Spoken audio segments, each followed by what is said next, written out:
جنت میں ایک ایک درخت ایسا ہے کہ اگر ایک گھوڑ سوار 100 سال تک، صحیح بخاری میں آتا ہے، 100 سال تک گھوڑے پہ بھاگتا رہے، اس کے سائے سے باہر نہیں نکل سکتا۔ بخاری مسلم میں آتا ہے جو سب سے آخر میں جنت میں جائے گا نا دوزخ سے نکال کے، وہ سب سے ادنا درجے کا جنتی ہوگا، لاکھوں کروڑوں سال دوزخ میں جلے گا، جب اس کے سارے گناہ دھل جائیں گے دوزخ کے عذاب کے عوض، اور بس اس کے پلے صرف یہ نیکی ہوگی، اس نے زندگی میں ایک دفعہ لا الہ الا اللہ کہا ہوگا بس۔ تو جیسے ہی اس کو بخاری مسلم کے الفاظ ہیں دوزخ سے نکالا جائے گا، اللہ تعالیٰ فرمائے گا ہاں بھائی تیرے لیے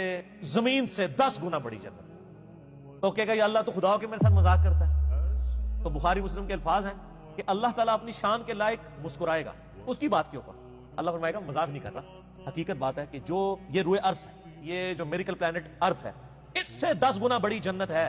اس شخص کے لیے جو سب سے آخری درجے کا جنتی۔ اور سر جو شروع میں چلے جائیں گے ان کی جنتوں کا کون اندازہ لگا سکتا ہے؟